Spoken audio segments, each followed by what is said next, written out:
Okay, hi everybody. Once again, Mark Hubbard here from Basketball Victoria.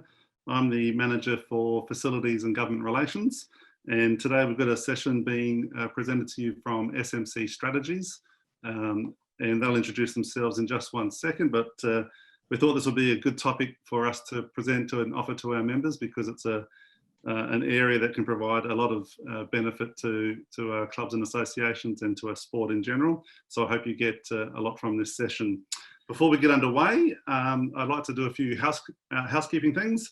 So the first thing is that we do have a chat function available here on the Zoom conference. So feel free to use that. The chat will be shared to everybody, and we'll endeavour to get to any questions at the end of the session. Hopefully there'll be time. If we don't get to all of the questions, or if we don't get to questions at the end, we will be presenting this or providing this link to everybody after the session, and any questions that come through, we'll look to be providing an answer in writing to everybody that's attended the session, and also to our membership that we send the link to. Everybody is on mute at this stage, apart from the presenters and myself. So hopefully, if you can all please remain on mute, that would be beneficial. And yeah, I hope you get a lot from this session. And I'll pass over to Ben Patterson, Gary Gray, and Kelly Sexton from SMC. And like I said, hope you enjoyed this session. Ben. I think Gary's starting today, Mark. That's it. So thanks, Benny. So thanks very much, everybody, for attending today and for being part of this engagement with government, hopefully information chat that we're going to have with you over the next half an hour or so. And as Mark's outlined, there'll be an opportunity for some questions, etc., to be fed through to us in the last part of our presentation. So first of all, we're very delighted we've been as a background. I might go to the next slide if I can, please, gents. SMC is a company, to give you some background about what we do and how long we've been around. We've been in the business for over 25 years, providing government expertise and advice in relation to significant community projects. So our organisation is steeped in community, just like you are. So we feel, one, proud, but also very comfortable sitting in an environment here today, talking to fellow travellers, if you like, in terms of the journey with community and the whole concept of sport and its role that it plays in communities, not just here in Victoria, across the nation. And of course, our nation, as you're all well aware, is pretty famous for its unique community sport infrastructure and the way that we have the fantastic support of governments of all levels. And you'll hear a little bit more from Kelly and Ben later about just how interesting, sometimes complex, but also what an opportunity the governance structure of government as it relates to sport here in Australia is. We provide expertise in strategic communications and media. So a big part of what we do is this whole idea of communications. We are a communication business. We take people who perhaps don't have the expertise or understanding of the importance of the communication and take it forward to those who make decisions that impact the future and the, if you like, opportunity that is trying to be taken by the communication. So government relations and advocacy, what does that really mean? You'll hear a bit more about it as we go on, but essentially, it's just like what we're doing with you now. It's building a relationship.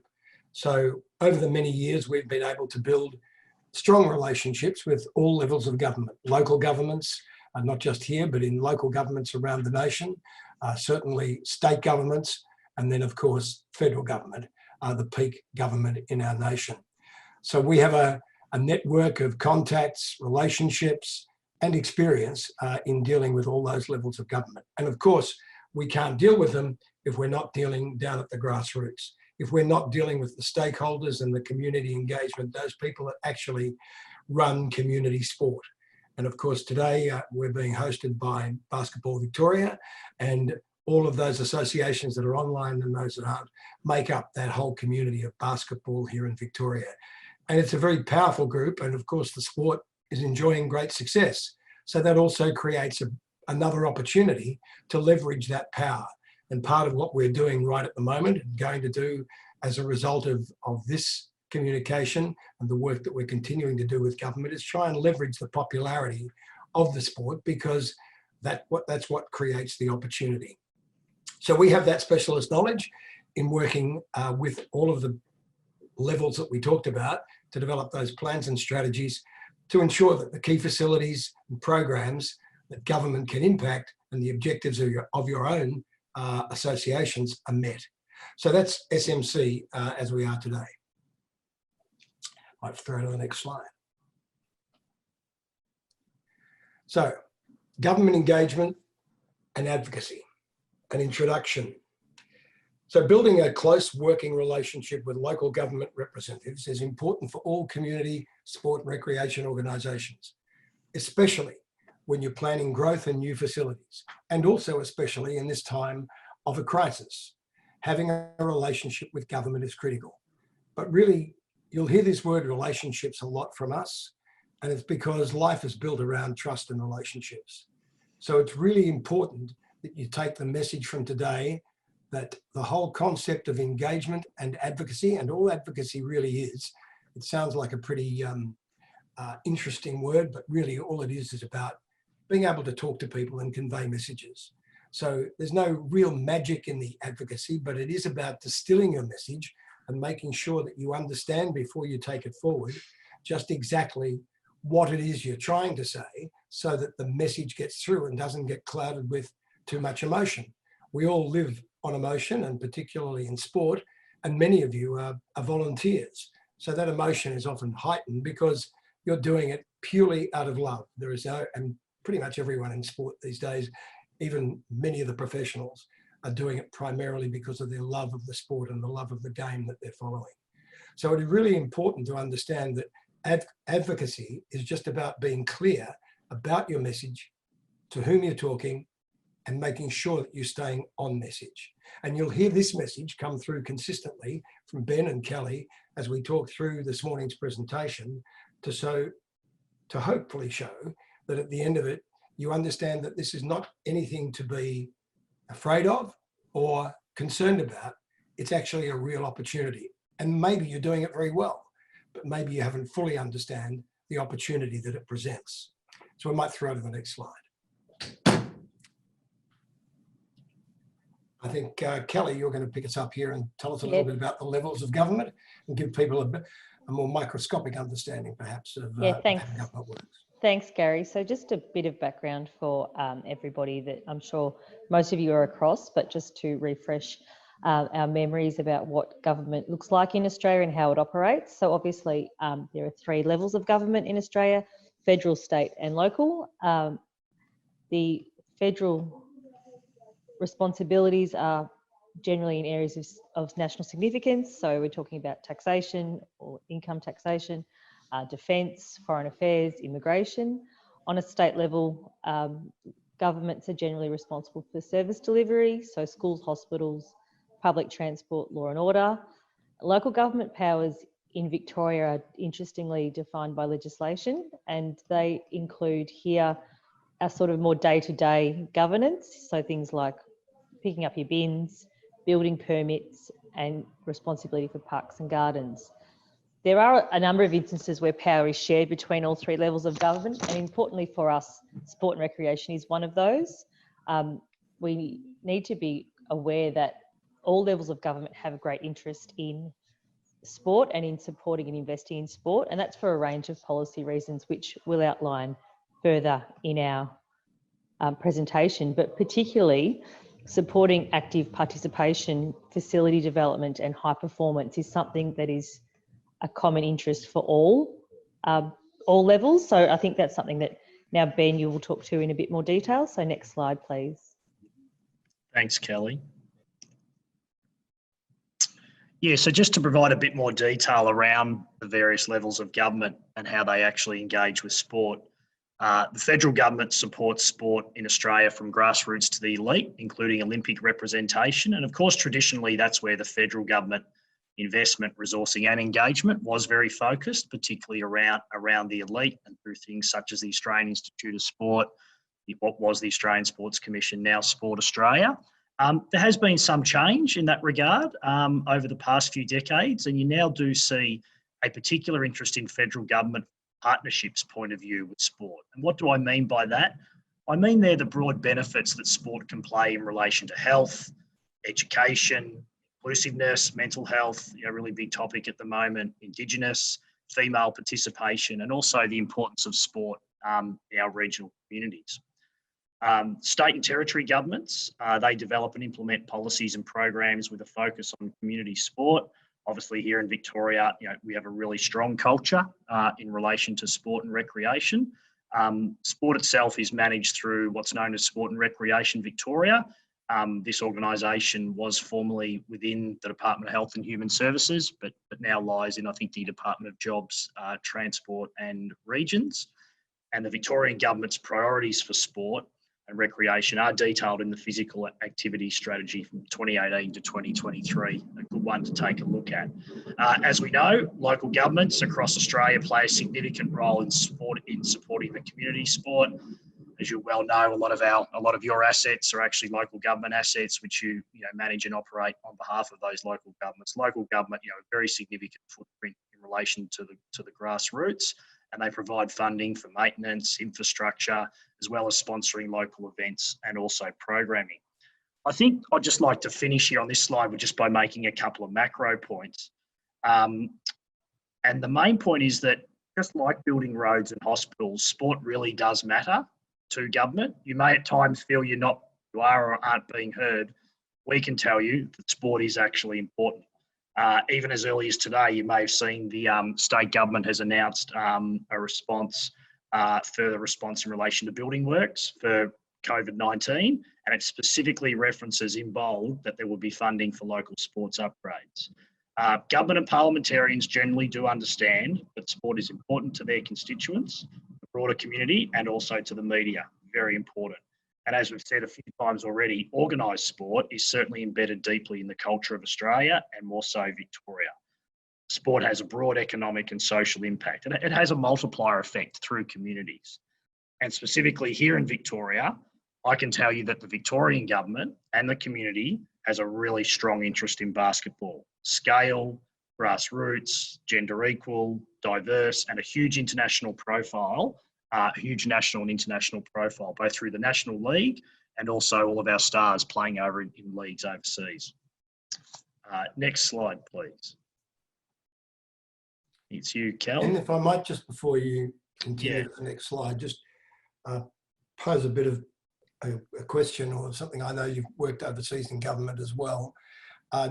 Just for the sake of those tuning in this afternoon, how would you compare Australian government's treatment of sport or priority of sport compared to the UK and other places in the world that you've experienced working with government? I think, look, in my experience, Gary, probably only the UK is probably the only comparable jurisdiction as far as government support for grassroots and community sport. I think that's really what makes Australia and Victoria different, certainly compared to places such as the United States. From my experience working, in the UK, I think we do share some synergies and similarities there. But overall, I would say, as I outlined before, there is a unique difference and a unique competitive advantage for sport here in Australia and also Victoria. Cal, I think you were going to pick up on key stakeholders, is that correct? Yeah, thanks, Gary. So just building on what both Ben and Gary have broached so far, that sport is quite an important priority for all levels of government. It's timely here to reiterate with you that in terms of the stakeholders that you should be engaging with, building close working relationships with your own local government representatives, as in the people that are representing your particular areas, is important for you, particularly as been mentioned, when planning for new facilities and services, and with today's funding announcement that there will be a new pool of money available to upgrade local sporting facilities. That's really welcome news as we head out of COVID-19.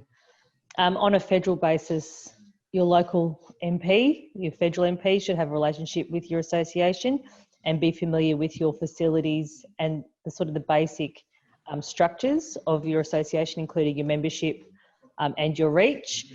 On a state basis, your local MP is a key relationship. There may also be, depending on where you're located, regional departmental contacts in Sport and Recreation Victoria in the department that might be important for you. So we encourage you to start relationships with those if you don't already. Local government, as Ben touched on, is important, as many of you have facilities that you manage or use that are local government assets. So your relationships there should focus on the mayor and your councillors, particularly ward councillors where those facilities are. It is also recommended that relationships are built within the executive and officer level of council, including the managers and staff in the community development, sport and rec and local infrastructure departments. I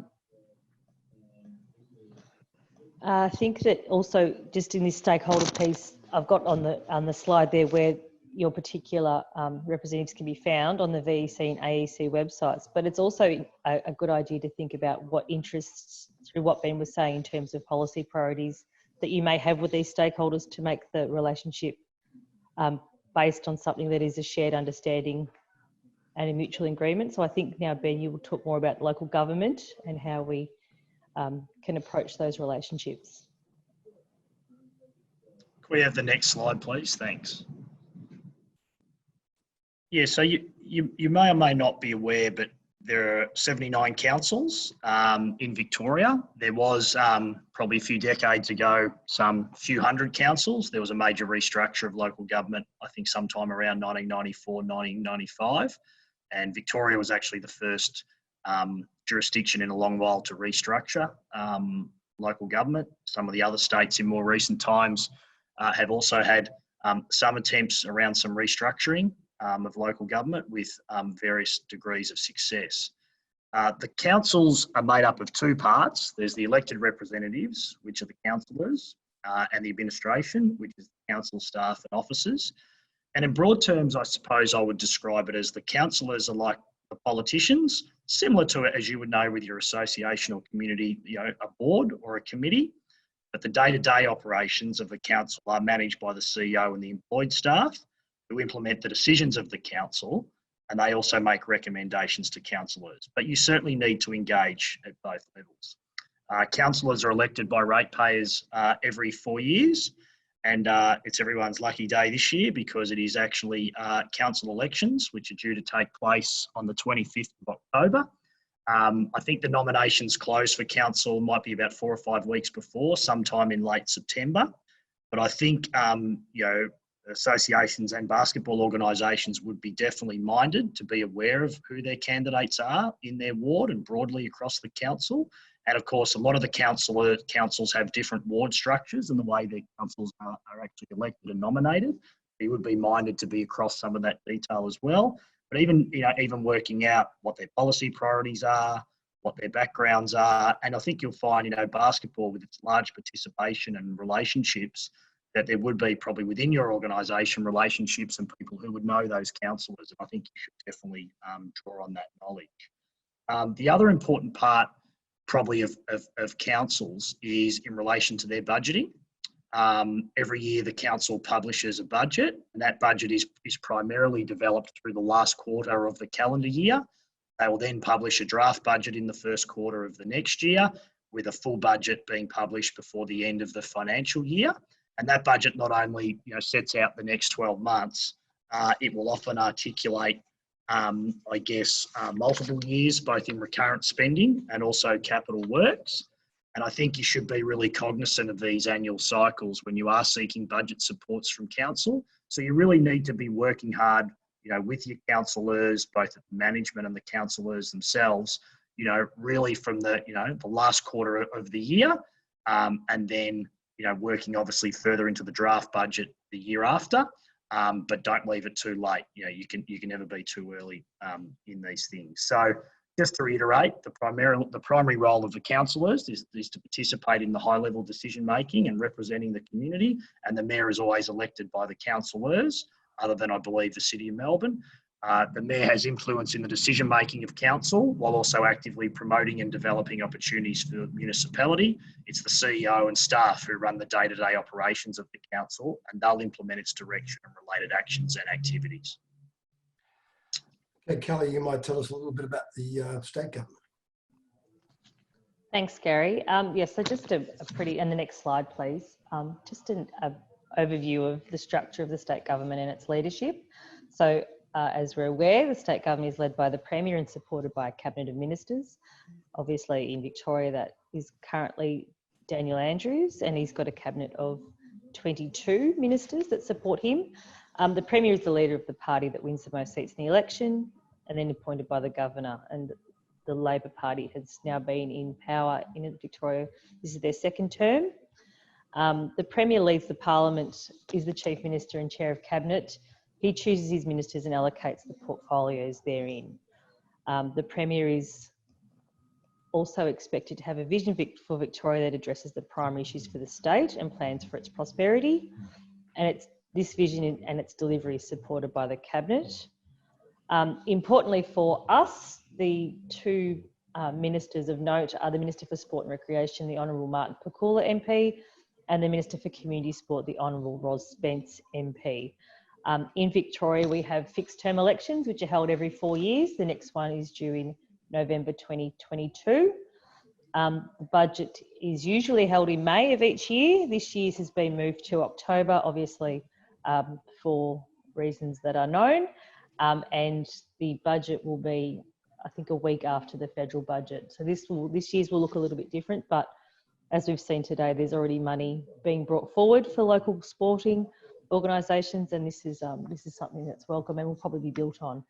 The other point to make in terms of the state government and your own local areas is that every area is designated with an electorate where you have a local lower house MP. So this would be the member for Ferntree Gully, for example, or the member for Euroa. But also we have an upper house in Victoria which has 40 members that are representative of 8 different bigger regions across the state, 5 metro and 3 rural based. So in addition to your local lower house member, you will also have 5 upper house members that will be representative of your larger region, either something like Western Victoria or Eastern Metropolitan, that will also be available to you to build relationships and start working with.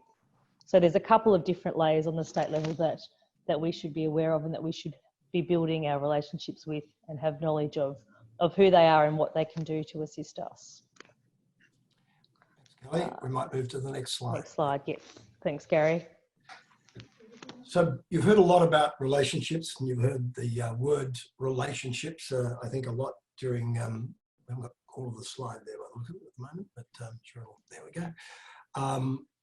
So I'd like to just dwell on this a little bit, just how important it is, and try to take it back to your local communities, because as I said at the start, we live in a world that, excuse me, that relationships are critical to our lives, whether it be with our family, with our friends, with our schoolmates, whatever, the workmates. Relationships are critical, and it's no different in the business that we're in and the business that you're in of community sport. And you really need to advocate and engage with local representatives. Increase your profile and that of your community. So some will do that very well and comfortably. Some will not be comfortable doing it, but need to find a way to do it. Whichever way it is, it's a critical part of your business. It's not just enough to talk to each other. You need to talk externally and have a program of communication within your organisation that is live, that it's dynamic, and that it's also being tested and being checked on. Are we delivering on what we said? So just as you have a plan for managing a facility or managing an association, you must have a plan for building relationships to enable you to get the revenues and fundings and support that you deserve. So it's really important that you understand the critical importance of having a communications plan, and one that you can stand behind and build relationships over years and pass those relationships on when people step down or leave particular roles. So government representatives, they look for constructive ways to represent the interest of the community more broadly. That is their job, to represent the community more broadly. So you need to keep them honest by providing them opportunities to do that. Gather support and involve key government stakeholders. Communication is the key. Direct communication is most effective. Don't just write a letter. Make an appointment. invite a local member, whether it's a council member, whether it's a state government or federal government member, involve them in what you're doing.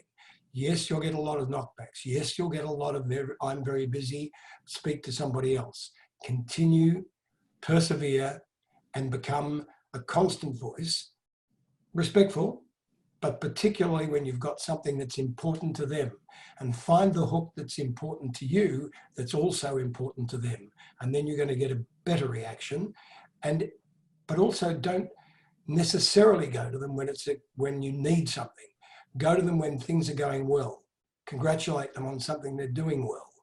This sort of way of operating is really important in building these relationships, because there's big dividends for you if you do it successfully. So regular email updates, facilitating meetings, as I talked before, with MPs and councillors, very, very important. Again, make sure you do the work before the meeting, that you're not talking stuff that doesn't interest them or won't impact them, but that you take real facts to them and a good story, or demonstrate a really serious need. So invitations is important too. The social side, building a relationship like we do in all of our lives every day. So treating them with respect, invite them to your special occasions. Again, you'll get lots of knockbacks, but you'll also get acceptances. And that's, people in public office like the opportunity to be seen, to speak. That's part of their stock in trade as well. So give them those opportunities and treat them with respect. And finally, understand their special interests. So you may well find that a particular representative has an interest in your sport. Well, you should leverage that, take every opportunity. And if not, find out those things that do interest them and try and bring the conversation, etc., around to that as well.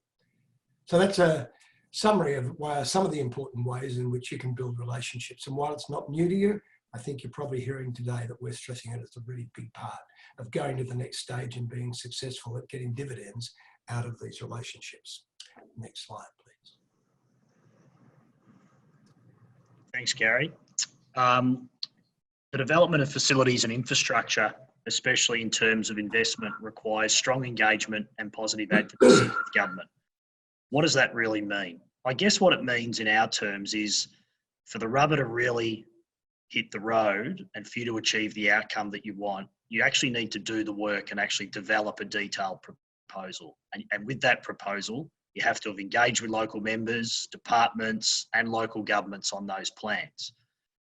In our experience, 99% of the time, high-level concepts or going to government with a surprise, or actually going to the government with something that may meet your interest but doesn't meet their interest, generally won't get the outcomes you require.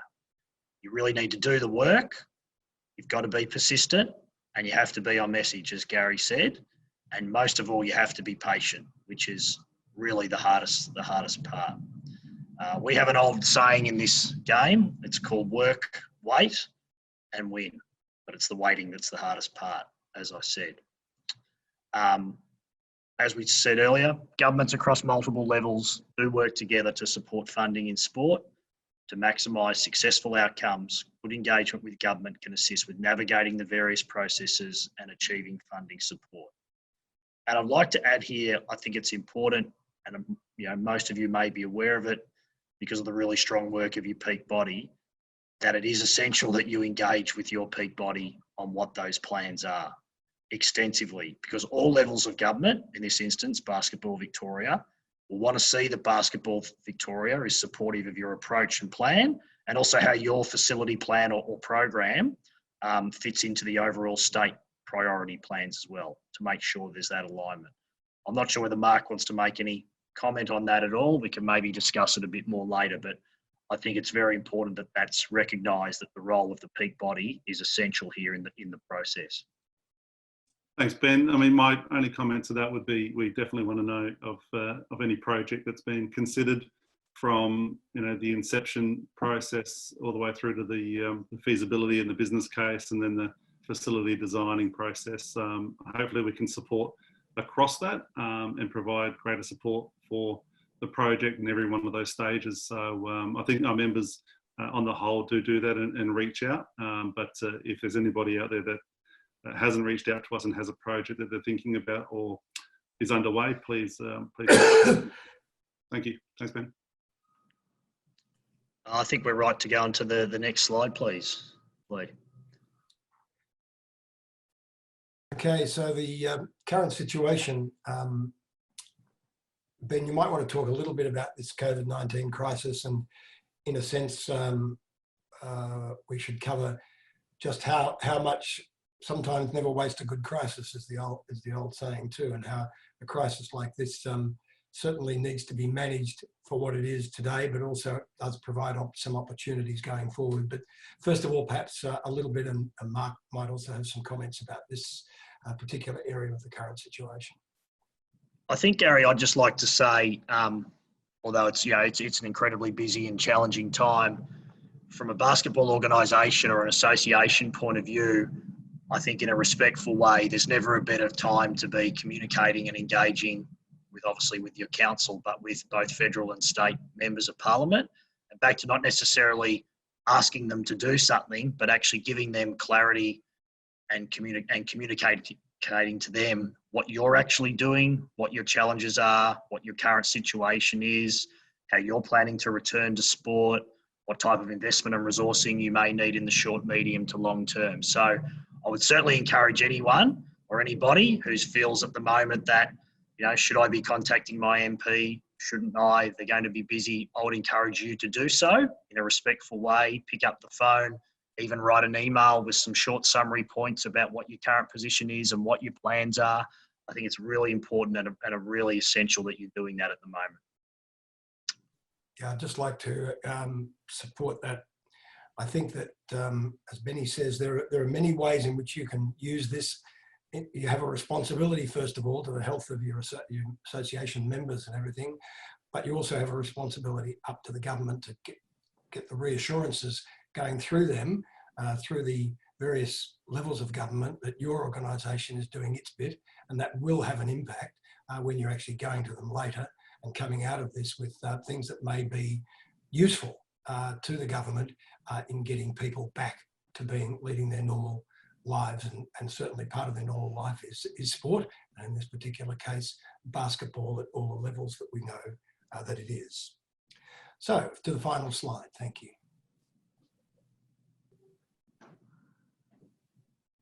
So I think building positive relationships is certainly the key to engaging successfully with government. So these are if you like, the headlines of what we've been speaking about in summary form.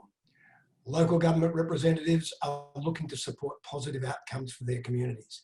Never forget, these people do actually work for you.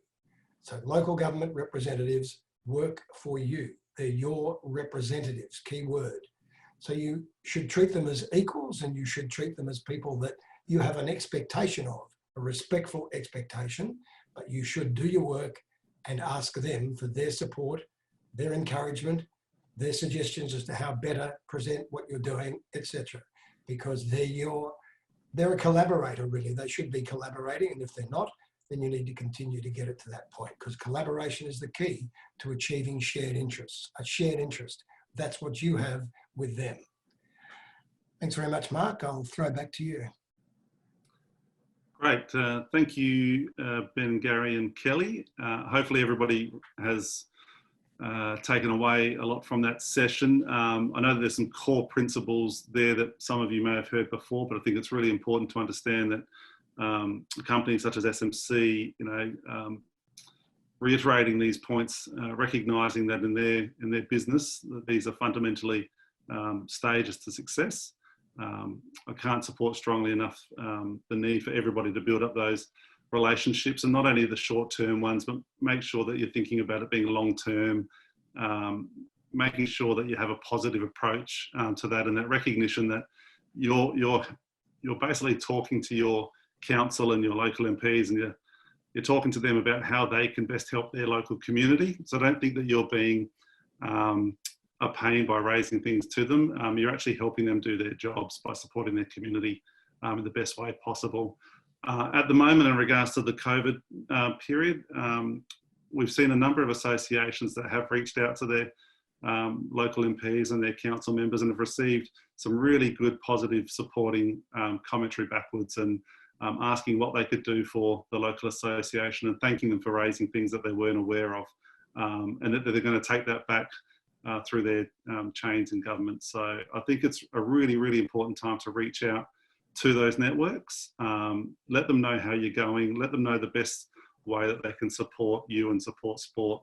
The key things that we've said previously that we're focusing on at the moment is we need to be able to try to reactivate basketball in an indoor sporting venue capacity as soon as possible. So that message is still very important to raise, because over the next 4 to 6 weeks, it's a critical time for our sport, for us to re-engage. Letting the local council and facility operators and MPs understand the financial impact of running the sport in indoor venues at this point in time, when you might not be able to get the revenue sources through to cover those fixed costs, is really important too. So yeah, I hope everybody will take something from this presentation. We do have just quickly one question that's come through the group chat, which is talking about whether building relationships with local newspapers and journalists is also important. I'll go back to SMC on this one as well, but certainly from Basketball Victoria's perspective, communicating with the local newspapers and trying to get that profile through is extremely important if you can do it. I know that very successfully somebody like Peter Eddy at Basketball Ballarat does a great job, and only this morning and in the last couple of weeks has already received coverage on the way that they're looking to return to sport. But I'll put it back onto SMC. Have you got any thoughts about that question as well?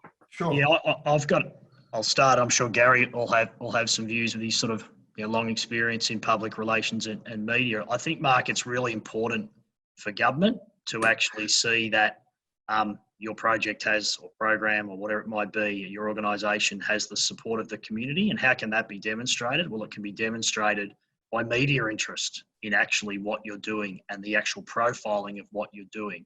And I think the media also local media play a really important role here too, of, exposing to government, whether it's better or worse, the importance actually of what you're doing, and actually building traction and actually building support for it as well. And I think it also keeps the government accountable too. So I think having a strong and constructive relationship with your local media organisations, I think is nearly in some respects as important as that type of relationship with government. So yeah, it is important. And I'd fully support that too, Mark. I think that definitely the local newspaper, and in some cases, if there's a rural area television station, etc., and radio stations even community radio stations, I think any organisation can only benefit by using it correctly.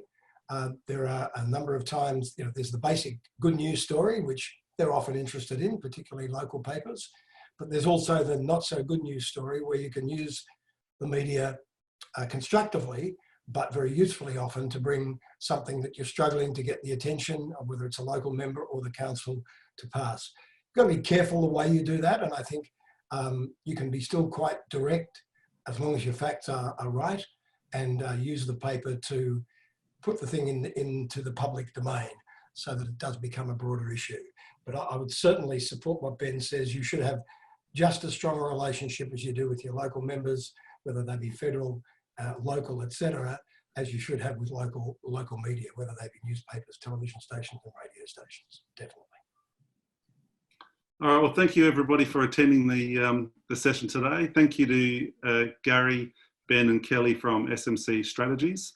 If anybody does have any follow-up questions, please feel free to send it through to me, and I'm sure that SMC will be happy if people wanted that information to be shared with them, or if somebody wants to contact them as well, if you have anything particular that you'd be interested to work with them on directly as well.